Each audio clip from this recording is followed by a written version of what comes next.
right. Hello, everyone, and welcome to this week's edition of Elections Weekly. As always, I'm your host, Eric Cunningham, and with us this week we have Joe Szymanski as well. Dylan should be joining us a little bit in here. But we're going to go ahead and get started on our first news of the week. This has been a pretty exciting week for political observers. It's been pretty wild in terms of redistricting. We're getting down to the wire on some of these states, and it's going to be interesting to see how things finish up here. So we're going to go into the first of our states, which has completed the redistricting process, which is Rhode Island. Rhode Island proposed their new congressional districts the other day. They are a least change map, essentially, from a current one. If anything, it's about the same as last time. This means the second congressional district, rather than being shored up, remains a Biden plus 13, Clinton plus 8-ish seat. Certainly not uncompetitive, but also a little bit of a stretch for Republicans. On the other hand, this sees substantial swings down ballot, and Republicans did almost win it in the 2018 gubernatorial race. The Republican candidate Alan Fung is also, if I believe correctly, running for Congress now, which is a very, very good recruit for them, the former mayor of Cranston. One of the largest, I think it's Cranston. Yeah, it is. You're correct. It's Cranston. It's correct. One of the larger cities in Rhode Island. So with that out of the way, I assume our ratings have been updated. We probably have the second likely Democratic, I would think. That's correct. I'll give everyone a double check here as I bring those up. Mm-hmm. But and the first, of course, is safe Republican or safe Democratic. Sorry. The first district is an even bluer part of Providence City and the coastline, which is more like Massachusetts politically. Mm-hmm. It is worth noting that this district was the more competitive in the 2000s. The original iteration of the seat did nearly elect a Republican on one occasion in 2010. David Cicilline, the Democratic candidate, was fairly unpopular in the seat, only won that district by about 6 points.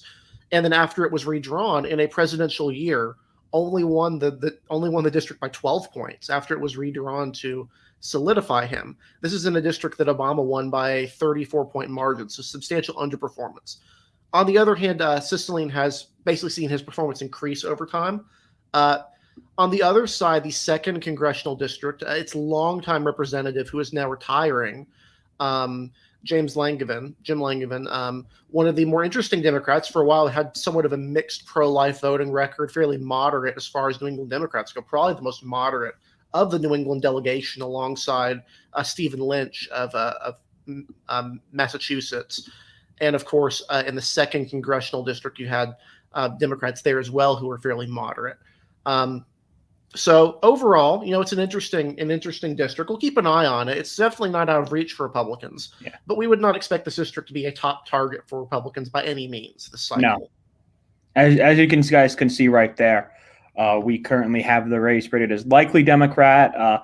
Again, a big key to this is not only because it didn't shore it up a whole lot, but also because like Merrick mentioned, Langevin is retiring.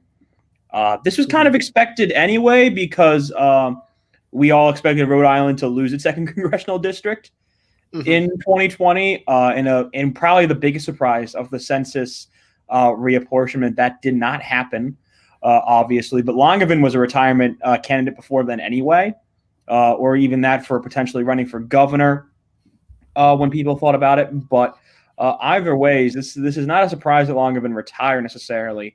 But with the second district staying, it does kind of theoretically put it on that edge of competitiveness.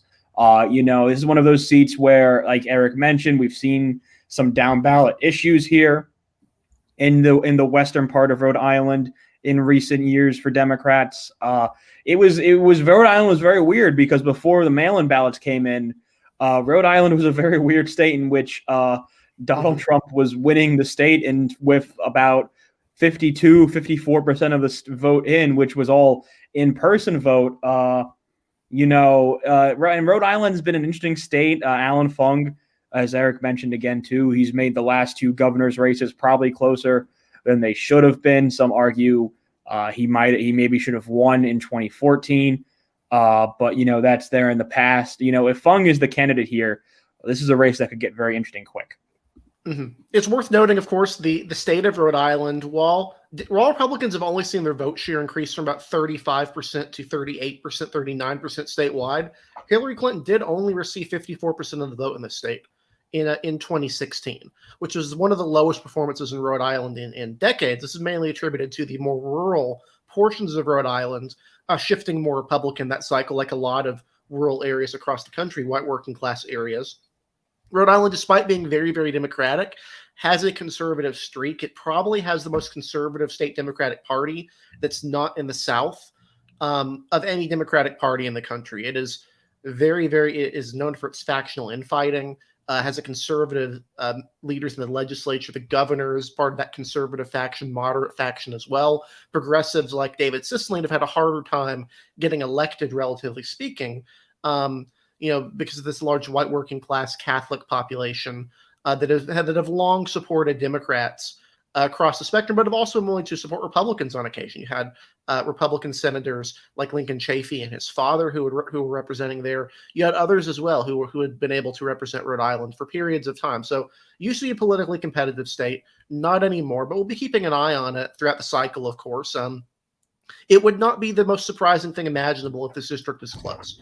If this is a Republican wave year, these sorts of districts tend to become competitive on occasion. We saw districts in upstate New York shift like this. Joe Szymanski last week mentioned this in his article about regions to focus on. One of them is upstate New York.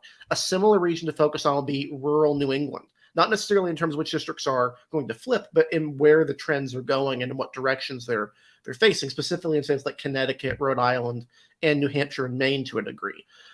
So with that out of the way, this is an interesting state, but we're going to go focus on a state which I think is a little bit more interesting than Rhode Island, which is my home state of North Carolina, aka redistricting nightmare land. If there's any two things if there's like an iconic duo, the iconic duo, I mean, like what's the most iconic duo? It's North Carolina and redistricting litigation. There's really nothing like it in the country. We've basically had most of our congressional districts struck down, except for the 2010s or 2000s map, by courts over the last 3 decades. This time we had the map struck down before it was even enacted, which is, I think, a first for North Carolina. I'm pretty sure the next time they're going to just preemptively declare the map unconstitutional before it's even passed. That would probably be about the next step here.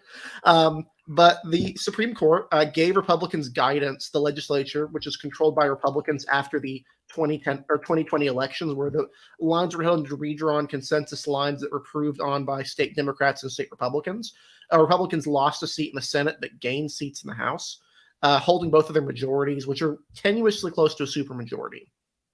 The North Carolina Supreme Court ruled 4-3 on a party line vote that the lines that the legislature passed were all unconstitutional because of partisan gerrymandering, and they required the legislature to redraw them using a proportionality formula, which they did not reveal to anyone until about several days to a week later.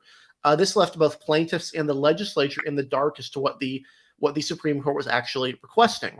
The guidelines came down from the state Supreme Court. For the congressional districts, you needed a mean median score within plus or minus 1% and an efficiency gap within 7%. They're trying to basically create a standard where, like with one man, one vote, where you need 5% plus or minus 5% for state legislative districts. They're wanting to do that with political voting. So the legislature has proposed their maps. The House proposed their own map, which they have considered. And then the Senate has also already passed their congressional map, which is really interesting on their end. The congressional map that they've proposed is really striking in terms of some of the decisions it makes. And they kind of have to be explained at a certain level to kind of understand what these decisions were made for. So I'll go ahead and show the two options that North Carolina is considering right here. Democratic maps are not being considered for obvious reasons, although Democrats did draw several of the districts in one of the plans, if I recall right, specifically the original Senate plan as opposed to the new Senate plan. I'll go ahead and show the House plan first. This is the one that's less likely to pass because it's actually not passed the House. I believe they even canceled the vote on it. So this original House plan would radically rechange the districts. There would be now 14 districts as well. The districts would remain renumbered fairly consistently with what they used to be. The most striking thing here is obviously the 9th district taking in a substantial portion of Orange County, which is a really strange decision, which is made entirely for proportionality. So if you look at the map here, This is actually an 8-6 map, which is pretty favorable for Democrats, if we're being honest. They get a Democratic trending seat out of Charlotte. They get the 14th district here, which is competitive in the Sandhills. And then they have the additional 5 seats you would expect them to have in Charlotte, Greensboro, Research Triangle, Wake County, and then the northeastern portion of the state.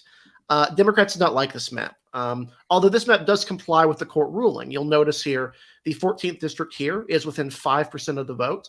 And on the Democratic side, the 8th district is within 5% of the vote. Now, you're asking why is Chapel Hill in the 9th district in this map? Well, it's pretty simple. The first district here is competitive. It's within about within 10%. In order to balance this out, the legislature made the 9th district here more competitive by putting in Chapel Hill, which puts that within that 10% mark as well. So the idea was to create an 8-6 map where Democrats could feasibly win a majority of the vote if they won a majority of the vote statewide. They actually won 7 districts in the Cooper to Forest race. Republicans won 8-6 in the presidential, and then 9-5 in the Senate race. They won the 8th district here because of Tom Tillis's continual overperformance in his home county. So that's the House map. It's not going to happen. Let's go on to the next map, which is the Senate map, which is really, really fascinating. This map has resulted in a lot of opinions, most of them bad, from people on Twitter. Bad for a lot of reasons. One, because the map is objectively pretty ugly. And 2, because people do not know what they're talking about when it comes to the North Carolina redistricting opinion. So as I mentioned before, the standards for this map that the legislature that the Supreme Court laid out, basically what they have to do is they have to have that 5% or the 1% mean median efficiency. It's got to be plus or minus 1% within that. And then also it's got to be within 7% in the efficiency gap. They made no statement on whether districts should be compact. They made no statement over communities of interest. If they make those statements, they're going to have to revise their opinion, in which case the legislature may actually get another shot at things, because under statutory law, if districts are struck down, you have to be given a reason. You can't just strike them down and say, no, you can't just strike them down and then say, you can't draw them anymore. We're going to draw them. Nothing you can do is correct. You have to actually give them correctable action. So basically what this map was done is to basically create a 6-6-4 map. 6-4-4. What does that mean? 6 Republican seats, 4 Democratic seats, 4 competitive seats. What this actually looks like for now, I'll go ahead and pull up the draft I made here. I believe the only error here is that the Charlotte seat is under the actual draw is marginally Republican instead of marginally Democratic. But the margins we're talking about, they actually don't matter in terms of what the court is looking for. Plus or minus 1% in a seat really doesn't matter in terms of mean median efficiency or the efficiency gap. It's the fact that it's competitive. So the 6 Republican seats here, you'll notice are, I'll go ahead and show you the actual map here. The 11th, the 10th, the 5th, the 3rd, and the 9th are all the Republican districts. The Democratic districts here are the 12th, the 4th, the 2nd, and the 1st. Those are the 4 Democratic districts. The 4 competitive districts are the Charlotte-based 14th Congressional District, the 6th Congressional District going from Guilford to Chatham County and then to Harnett, the 13th Congressional District, which has portions of Wake County all the way down to Duplin, which is pig farmer territory, and then the 7th, which is New Hanover County to Cumberland. What this map would ultimately result in is a map where Donald Trump won 8 of 6 seats and where Roy Cooper won 8 of 6 seats. This is basically exactly what the court is asking for. The problem, of course, is this map is horrendously ugly. It is just horrifically ugly. From that perspective, it's really hard to defend it. But on the other hand, the court didn't lay out those standards. So basically what the court is going to be looking at going forward is whether or not this complies with their rules. If they decide it doesn't, it goes to the trial court, and then the trial court will decide among the maps selected by the legislature and the plaintiffs, who are backed by Democratic groups in this case. So I'm going to give my opinion on this. I think it's a really, really hideous map, but I also don't really see a way the court can strike this down without violating their own guidelines. What do you think of this, Joe? Do you think, or of this process in general? It's as an outsider to the state. You know, the process as an outsider has just been ugly. You know, I think it was a big mistake, and this is a Joe opinion. You know, this is when we come to map drawing, I think we have to understand, and we come to redistricting, you know, people have different opinions on what needs to be heavily considered. I do believe personally that competitiveness is a thing that needs to be heavily considered. I don't know if this new so-called efficiency gap is the right way to do it. I think that's pretty wrong in my opinion. And I think it would, in a lot of states, kind of force on something that I think would create actually, in general, worse seats and worse maps. There does, I think, need to be a focus on communities of interest and compactness. It makes things easier for candidates. It makes candidates more likely to focus on a local area. This map does not do that. It cuts off areas. I think if you want to see a true fair map of North Carolina, there needs to be a research triangle sink. There needs to be a Wake sink. There needs to be a Greensboro to parts of Winston-Salem sink. There needs to be a Charlotte sink. And then what there needs to be is a Republican sink. There needs to be a Republican sink on the East Coast, the Outer Banks district, which is super Republican. There needs to be heavily Republican districts in the western part of the district of the state that are, long-time Republican and heavy Republican areas. And then there needs to be some competitive seats in the suburbs. I think there should be a competitive Charlotte suburb seats. I think you can argue for a more compact but still competitive, I forget what the city is called down there in the South Side. What is that? No, not Fayetteville. William. What is? Wilmington. Wilmington. Yeah, Wilmington. It's tough to put Wilmington in a competitive seat without doing something like this, moving it up to. Fayetteville competitive seat with Robeson, makes sense. I think the North Carolina Supreme Court has gone about this very poorly. I don't think a lot of Supreme Courts have done a very good job. I know people don't like the Pennsylvania Supreme Court. I actually think they've kind of done the best of courts that have had to get in on the mapping process so far. I think this is kind of the issue with it. We have to our audience, a fairly educated, younger, but, not necessarily in the position to affect the process, younger generation who kind of, I think, understands, redistricting and what the process is more than I think a lot of, these older people had who, redistricting for the most part were just, let's create some new maps and do what we do. Not understanding necessarily, some of the more finer details of the processes. Mm-hmm. And again, maybe that's not the way some of our other viewers will see it. People won't see it the way I see it. People won't always see it the way Eric sees it. And me and Eric have disagreed before on maps, what should be considered more. And we've done it here before with our redistricting radar project, which, we're going to hopefully update soon. We've had our own issues with how we've seen and drawn maps.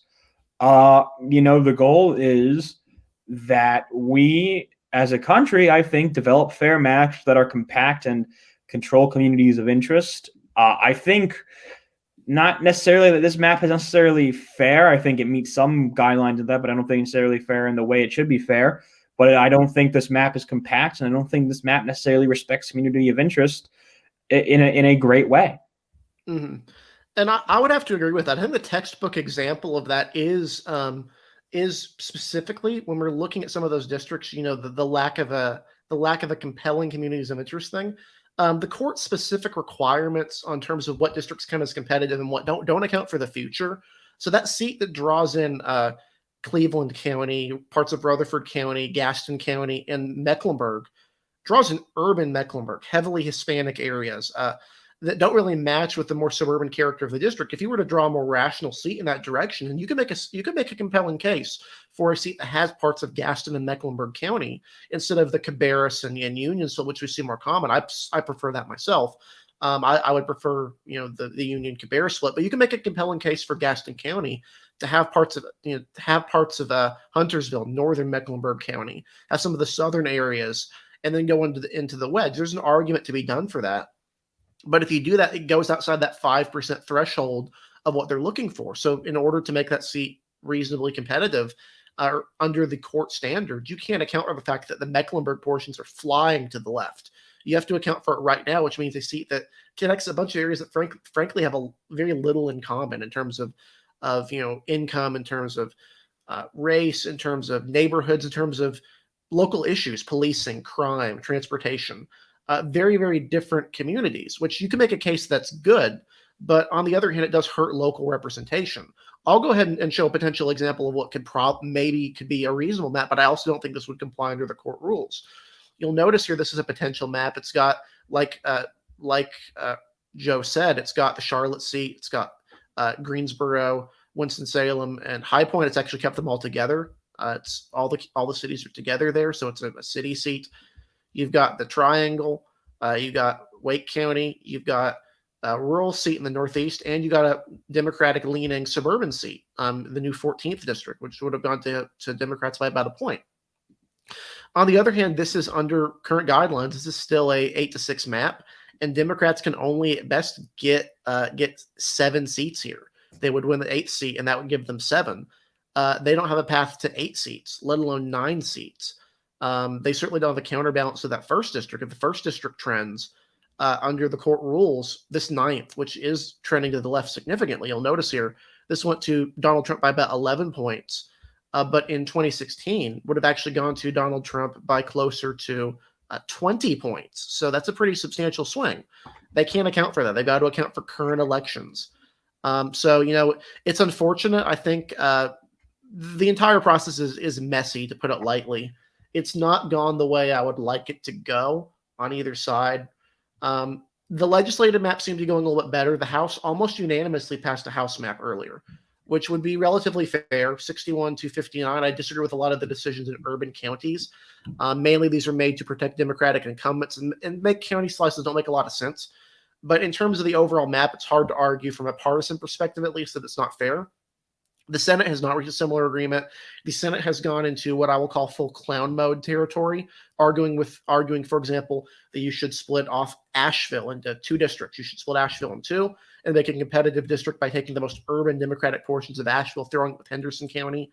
That you should make a Rockingham County. You should split Guilford in 3, specifically splitting the Black community within 3 districts to increase the likelihood of electing Democrats in each of them. They've not reached an agreement. The House has. So, we'll see how this is going forward. We do expect this to go to the Supreme Court as usual. They'll decide whether they like the map or not, and then it would go to a trial court potentially if they don't.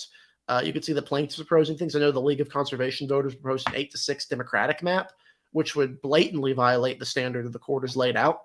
But also the court's considering declaring actions the legislature has done in the past unconstitutional. So we really don't know what this court is going to do or what this legislature is going to do. It's a really, really, really messy process. And only Ohio, I think, has seen similar contentiousness in terms of what's going on. And like North Carolina, it's a conflict between the legislature and the Supreme Court. That's the baseline of what these sorts of decisions are looking like, is where you have a Supreme Court that's wanting one thing, a legislature wanting the other, and there's not really anyone that's kind of budging in the middle. It's really unfortunate, I think, overall.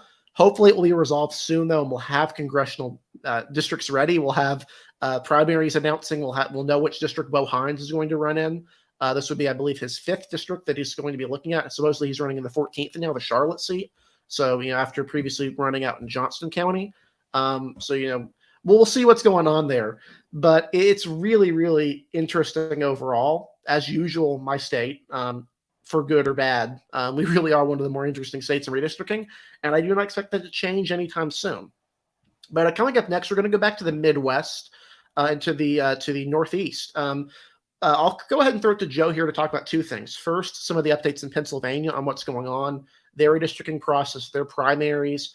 I know there's been some big moves lately, or some stuff that has been going on that has angered local Democrats in regards to one particular Senate candidate. Some controversies in terms of, what's going on, polling, all sorts of stuff. And then Ohio, which is seeing a really interesting shift in terms of polling that we discussed last week, which seems to have continued into the next polling week. So I'll go ahead and throw it to Joe to talk about that.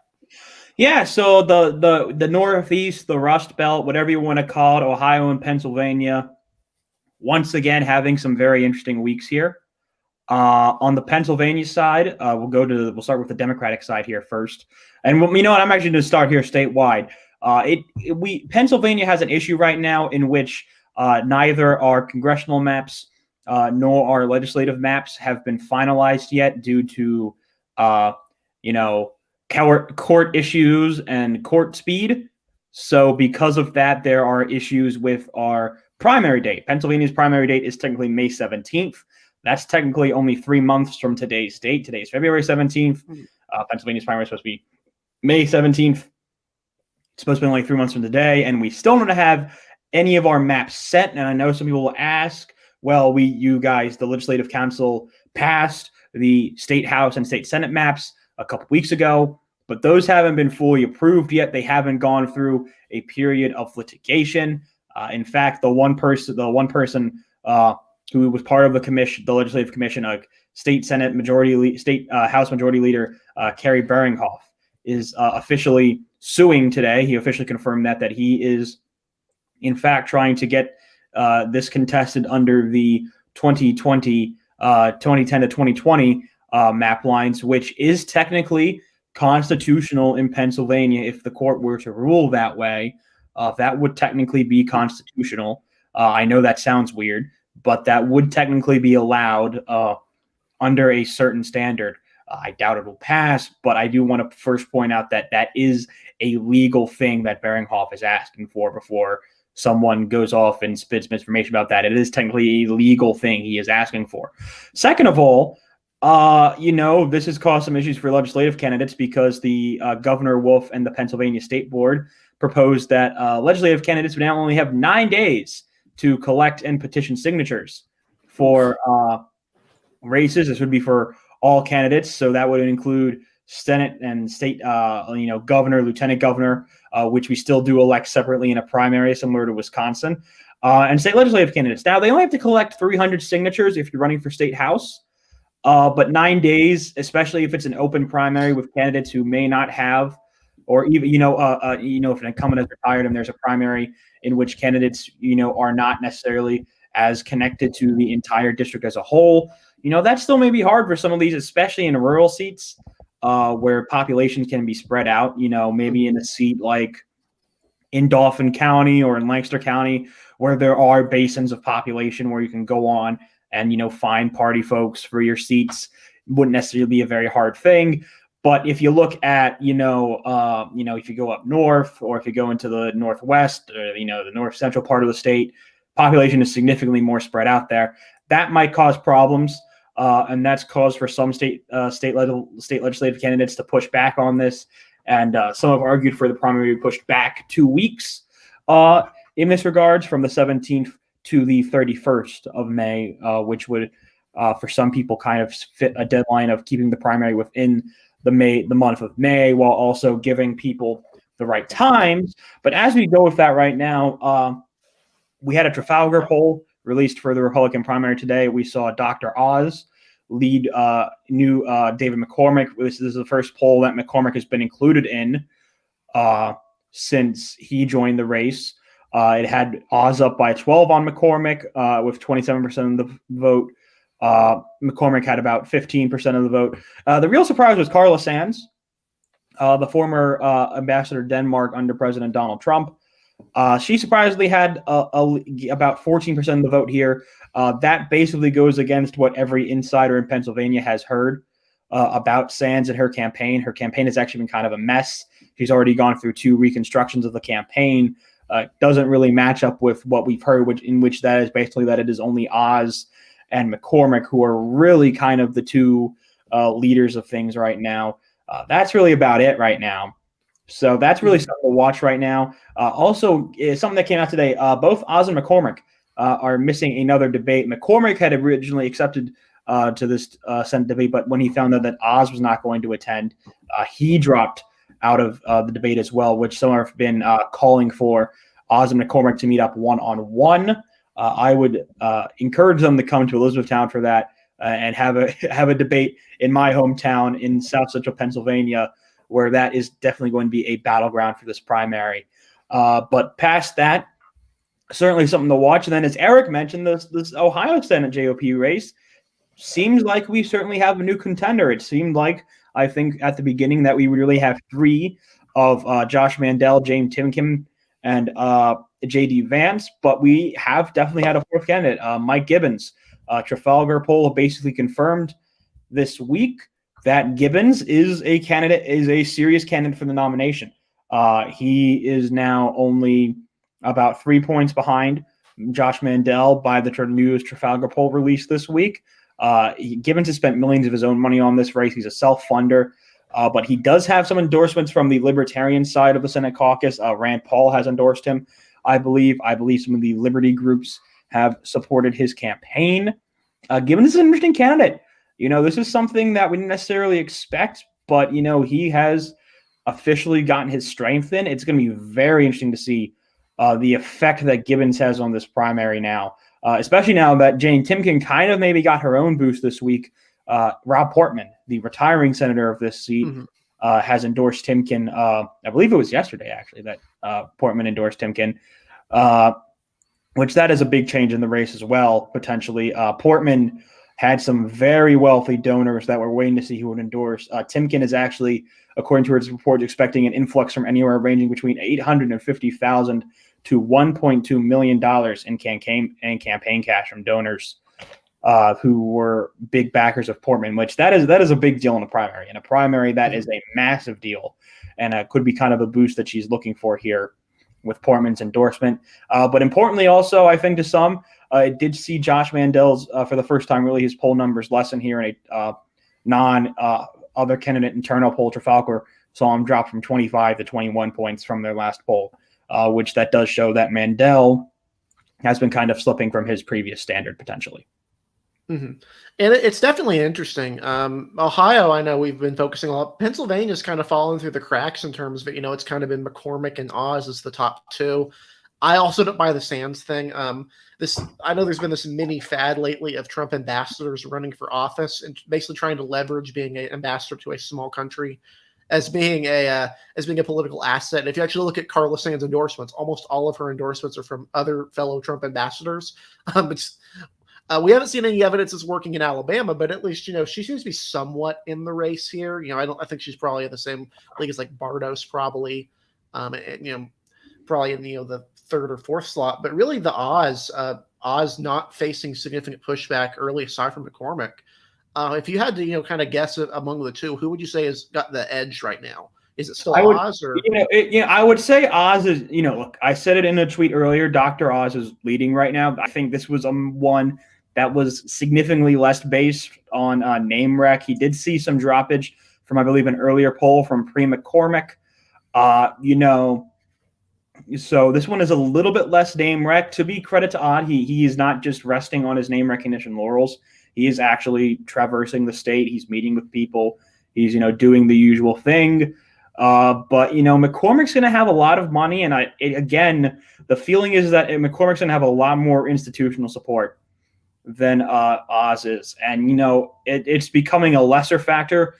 But speaking as someone from the state who's seen how politics has worked in the state, I would still be slightly concerned that Oz does not seem to really have been connecting with that side of the party. I would not be remiss to be at least slightly concerned by that, especially if someone like Bartos or Sands were to drop out.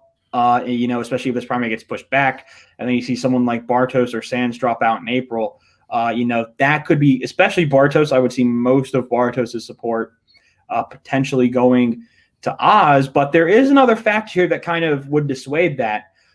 We've talked about this before on Elections Daily. Pennsylvania is maybe one of the few states, maybe the only state left that has true regional voting in primaries. It might be tempered less in the GOP, but it's still a thing that happens. The main cause of this is that Pennsylvania in primaries and in general elections for state level races still puts the home county on the ballot of all the candidates. So, if I would run for a office, whatever would be my home county of Lancaster would be put on the ballot. If I was running for Congress in the seat, it's a Lancaster York seat. I would have the county of Lancaster would be next to my name as my home county. So in these statewide primaries, it could cause some issues for Oz here because McCormick, as of right now, especially with Sean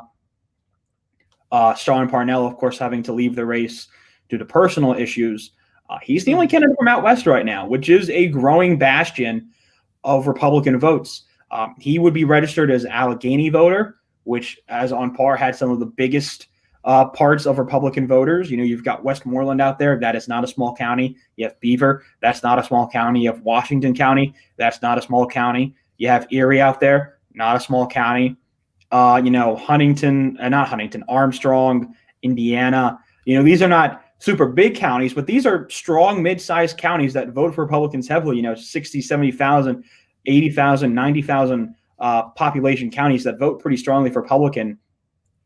That could see a small boost for McCormick in these areas because he's from Allegheny, while Oz does have to compete with both Bartos and Kathy Barnett as that kind of, because he's registered himself in Montgomery County in the Philly Collars, where both Bartos and Barnett are from.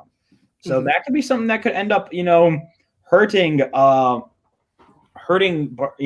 a little bit if it's a close race on primary day. This is something that could cause a polling miss. If Oz is up 1 or 2 points on primary day, this is something that could cause a primary miss, is that he slightly underperforms because there were 2 other hometown candidates from his part of the state, while McCormick just absolutely dominates out west because of his, county location. That's something we've seen happen in Pennsylvania before. And, we've seen candidates overperform in primaries because of this, and we've seen people underperform in primaries because of this. So that is certainly something to take into account, not only for the on the Republican side, but also certainly on the Democratic side in their Senate primary as well. And to give you guys an idea, I know this is the Democratic primary map, but it gives you an idea of how absurd the Pennsylvania county rule can look at. So the state auditor race in 2020, there were 6 Democratic candidates on the ballot, and all 6 won a county, which is truly remarkable. If you actually look at the map here, I had to make the color scheme somewhat fascinating here. The winner was Nina Ahmad, who carried only 4 counties, but her counties were all the Democratic counties out in the eastern portion of the state. You'll notice, though, all 6 candidates won counties. All 6 candidates won multiple counties, which is even more fascinating. You got this clean kind of divide over here, but this happens in Republican primaries too, except the difference in Republican primaries, of course, is that the voter base on the Democratic side is based around this half corner of the state stretching from Philadelphia to Scranton, and then to Dauphin County, and then to probably maybe Lancaster or York if you count it. That's the Democratic side of the voting. The Republican side is everything else in the state in the primaries. That's where their votes come from. It's more 50-50 in terms of divide. So winning these counties over here is really, really important for a candidate, and having a candidate that comes from out there and not from these Philly suburb counties does matter in a Republican side. But this just gives you an idea of how ridiculous the county rule can be and how powerful it is. Yeah, and could you actually bring that back up? If you could actually zoom in a little bit on some of those western counties here. Yeah, I want to point out, this is something that has caused Pennsylvania to remain competitive, even with the swings in the Philly collar areas. Places like Armstrong, Indiana, Cambria, Blair County. Blair County has over 100,000 people in it. Cambria County has almost 100,000 people in it. Somerset has almost 80,000 people in it. Indiana has almost 90,000 people in it. Armstrong has almost 70,000 people in it. Westmoreland is a 350,000 person county, if you can believe it. Westmoreland County has a lot of people in it. These are counties that have become strong bastions now. For Republicans, and they're not small. This is not necessarily your typical rural suburban divide. Some of these rural counties are not. We have to remember some of these rural counties are not small. You can even go to Lycoming County, where Williamsport is home of the Little League World Series. That has almost 120,000 people in it. York County has over, in the southeast, which is a significantly strong Republican county, has over 350 residents in it. Lancaster County, a Trump plus 17 county, has over 500,000 people in it. Republican counties are not necessarily a bunch of 80-20, small counties bundled up. There are a lot of counties here in Pennsylvania that have strong populations that are 10, 20, 25 point Republican counties. And some of them are becoming even more. You mentioned the Cambrias, the Blairs, the Somersets, the Indianas. Some of them are even more. There are trends in these areas, but York is a weird one. York County is a very weird county in which it's not necessarily as Democratic trending as people think. The southern portion of the county has actually seen some Republican trends and population growth, mainly because you have disaffected Marylanders coming up from those border counties to live in Pennsylvania and commute instead of living in Maryland, which they think is tax hell.